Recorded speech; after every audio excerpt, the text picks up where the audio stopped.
Hello बच्चों, स्वागत है आपका मेरे यूट्यूब चैनल पे। आज हम डायरेक्टरेट ऑफ एजुकेशन की क्लास 7 की वर्कशीट 35 डिस्कस करेंगे।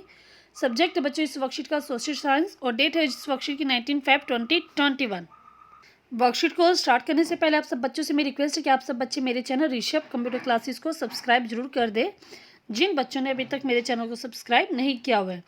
तो आज की वर्कशीट में हमारा चैप्टर का नाम है डिवोशनल पार्ट 2 डिवाइन। तो ये हमारे चैप्टर का नाम है जो हम लास्ट वर्कशीट में भी पढ़ते आ रहे हैं। तो उसी चैप्टर को आज हम कंटिन्यू कर रहे हैं और इसमें हम पढ़ेंगे आज सूफीज़म के बारे में। तो Sufism is a form of Islam which emphasises the inner search for God. जो सूफीज़म है वो क्या इस्लाम का ही एक फॉर्म है जो कि भगवान को के लिए इनर सर्च पे जोर देता था। वो कहते थे कि भगवान हमारे अंदर है, उस चीज़ को वो जोर देते थे। एंड रिमूव मेटलिज्म, और वो मेटलिज्म मतलब भौतिकवाद को नहीं मानते थे। It has produced some of the world most beloved literature. जो सूफीज़म थे उन्होंने ही विश्व के जो सबसे प्यार किए जाने लिटरेचर था उसको प्रोड्यूस किया था, such as love poem of the 13th century Iranian jurist Rumi. जो कि जुरिस्ट रूमी जो उस टाइम के लिटरेचर थे, उसकी जो पोएम थी वो उस टाइम में बहुत ज़्यादा पसंद की जाती थी। नेक्स्ट है Islam strongly propagated full devotion to one God. जो इस्लाम था वो क्या था, वन गॉड के ऊपर पूरा अपना जोर देता था कि सभी भगवान है वो एक भगवान है, दैट इज़ अल्लाह। जो कि अल्लाह भगवान को वो मानते थे। While the reason of Islam gradually become more complex, और धीरे धीरे क्या हुआ, जो इस्लाम धर्म था वो बहुत कॉम्प्लेक्स होता चला गया। Sufi show a different path that emphasise personal devotion to God. और लेकिन जो सूफी थे जो कि इस्लाम का ही पार्ट था, वो क्या था, वो गॉड के ऊपर पूरा डिवोशन दिखाते थे और उन्होंने धीरे धीरे अपना एक दूसरा पाथ अपनाना स्टार्ट कर दिया था। नेक्स्ट है सूफी। द सूफी ऑफर rejected the elaborate ritual and codes of behaviour demanded by Muslim religion scholar.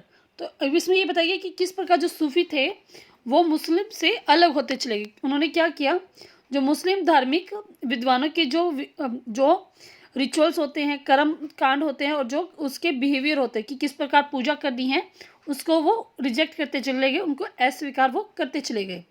Next है इसमें हमारा they sought union with God much as the lover seeks his beloved with the disregard for the world.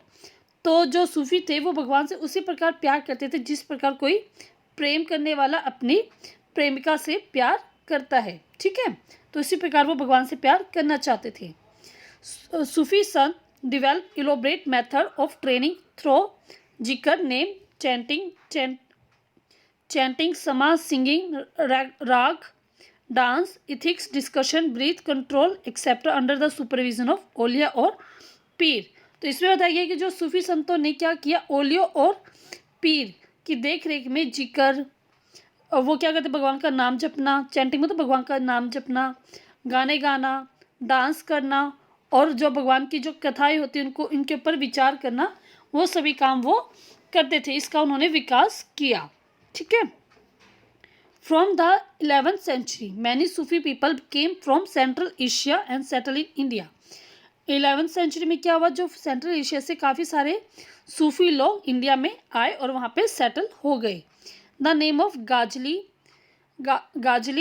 गजाली, Rumi and Saadi are notable among the great Sufi sant of central Asia. तो जो सूफी लोग थे जो central Asia से India में आए थे, उनमें नाम प्रसिद्ध है गजाली का, रूमी का और सादी का, ये नाम प्रसिद्ध है।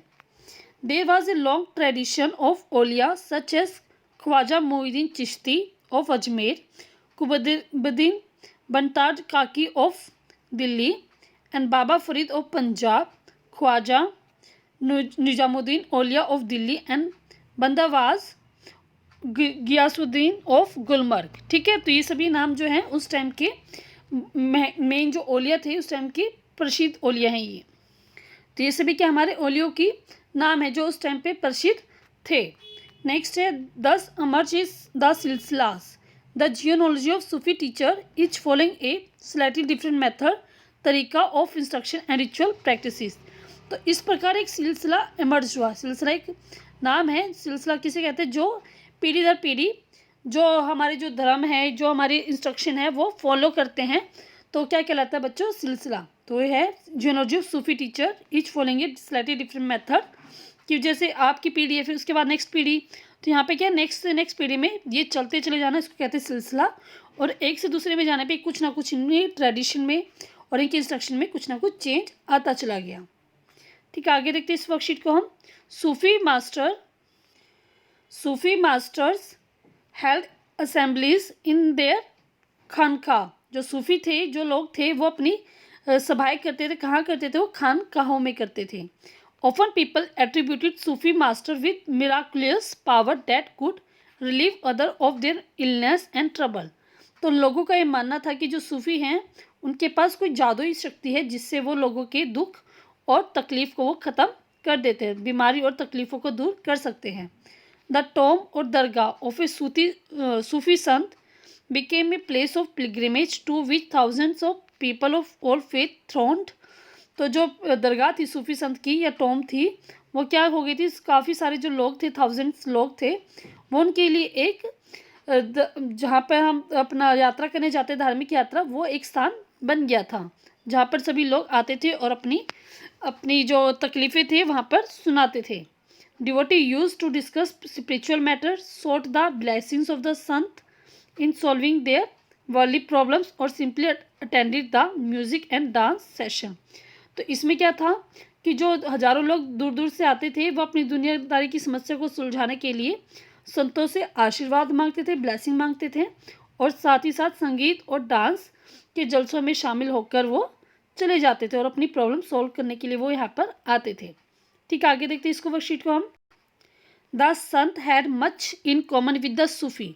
जो संत थे, जो हमने लास्ट वर्कशीट में पढ़ा था, वो सूफी से बहुत चीज़ कॉमन थी उनकी। Even it is believe that they exchange the and adopted many idea among themself. तो ये माना जाता था कि उन्होंने काफ़ी सारी चीज़ें आपस में कई चीज़ों का आदान प्रदान किया और कुछ चीज़ उन्होंने खुद से भी सीखी थी। Like the sant poet the sufi too composed poem expressing their feeling. तो जिस प्रकार संत अपने देव या अपने जो भगवान थे उसके लिए कविताएं लिखते थे, पोइम लिखते थे और गीत गाते थे, उसी प्रकार जो सूफी थे वो भी अपनी फीलिंग को एक्सप्रेस करने के लिए पोइम लिखते थे। And a rich literature in prose including antidotes and fables developing around them. तो इसलिए वो भी क्या करते थे, अपनी भावनाओं को व्यक्त करने के लिए तरह तरह की कविताएं लिखते थे, छोटी छोटी फैबल्स लिखते थे, प्रोज लिखते थे, और इस प्रकार वो भी अपना प्यार भगवान की तरफ दिखाते थे। नेक्स्ट आगे देखते हैं।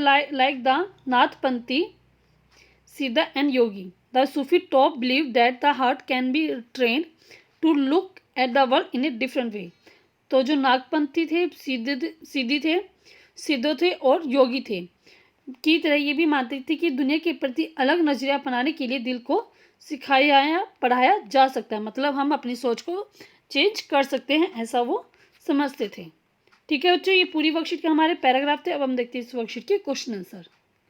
फर्स्ट क्वेश्चन है बच्चों इस वर्कशीट का, वो वर द सूफी। तो सूफी लोग क्या कौन थे? वो क्या थे कि इस्लाम का ही पार्ट था। तो इसको हम लिखेंगे आंसर। तो इसका आंसर आप लिखेंगे, मुसूफी और मुस्लिम मिस्टिक्स वो rejected hypocrisy in religion and emphasise love and devotion to God. तो सूफी जो थे वो क्या थे, मुस्लिम के ही पार्ट थे, जिन्होंने जो रिलीजन के लिए जो आडंबर किए जाते हैं और जो बाहरी दिखावा होता है उसको उन्होंने रिजेक्ट किया, और उन्होंने कहा कि प्यार की तरफ उन्होंने एम्फेसाइज किया और वो गॉड के प्रति पूरा डिवोशन दिखाते थे। And compassion for fellow human being, और वो जो उनके साथी लोग थे उनकी तरफ भी वो दया का भाव रखते थे। तो ये आप अपना क्वेश्चन नंबर फर्स्ट में लिख देंगे, पूरा इस प्रकार आप क्वेश्चन नंबर 1 में लिख देंगे। सेकंड क्वेश्चन देखते हैं बच्चों इस वर्कशीट का हम। सेकंड क्वेश्चन है बच्चों इस वर्कशीट का, write the name of great Sufi sant of central Asia. तो सेंट्रल एशिया के कुछ फेमस सूफी संत के नाम आपको यहाँ पर बताने हैं। तो ये था हमारी वर्कशीट में यहाँ पे। तो इसका आंसर आप लिखेंगे द नेम ऑफ, यहाँ पे गज्जाली, यहाँ से करेंगे Ghazali, Rumi and Saadi are notable among the great Sufi sant of central Asia. यहाँ से लेकर यहाँ तक सेकंड क्वेश्चन का आंसर हो जाएगा बच्चों। नेक्स्ट क्वेश्चन देखते हैं इस वर्कशीट का हम। तो नेक्स्ट क्वेश्चन है बच्चों यहाँ पे, what do you mean by सिलसिला। तो सिलसिला क्या था, यहाँ पे हमें दिखा था, यहाँ पे ये द सिलसिला is geology of Sufi teacher each following a slightly different method और तरीका ऑफ इंस्ट्रक्शन है रिचुअल प्रैक्टिस। तो सिलसिला क्या था, एक जिनोलॉजी था सूफी टीचर्स का, जो कि पीढ़ी दर पीढ़ी अपने कुछ ना कुछ विचार और इंस्ट्रक्शन को वो चेंज करते थे। तो ये आपका क्वेश्चन नंबर 3 का आंसर हो जाएगा। नेक्स्ट क्वेश्चन है बच्चों इस वर्कशीट का हमारा, सिलेक्ट द करेक्ट ऑप्शन। तो करेक्ट ऑप्शन को आप चूज करेंगे। Sufi were the group of Hindu, Buddhist या मुस्लिम मिस्टिक्स। तो हमने भी पढ़ा था सूफी क्या थे, वो मुस्लिम मिस्टिक्स थे, मतलब सूफी जो थे मुस्लिम के ही पार थे। ठीक है, नेक्स्ट है स्टेट वेदर ट्रू और false the organisation of Sufi were known as sangha. नहीं, ये गलत है। हमने भी पढ़ा था जो ऑर्गेनाइजेशन था सूफी का, उसको किस नाम से जाना जाता था, खान काहो के नाम से। ठीक है, खान काहो के नाम से जाना जाता था, तो इसको आप आंसर कर देंगे फॉल्स। तो पूरी वर्कशीट बच्चों हमारी कंप्लीट हो गई है। अगर आपको वर्कशीट समझ में आई, अच्छी लगी है, तो जल्दी से जल्दी बच्चों आप मेरे चैनल ऋषभ कंप्यूटर क्लासेस को सब्सक्राइब कर दें। सब्सक्राइब बटन पे क्लिक करें। वीडियो अगर अच्छी लगी तो लाइक करें, शेयर करें, कमेंट करके बताएं कि वीडियो आपको कैसी लगी बच्चों। थैंक यू बच्चों, हैव ए नाइस डे।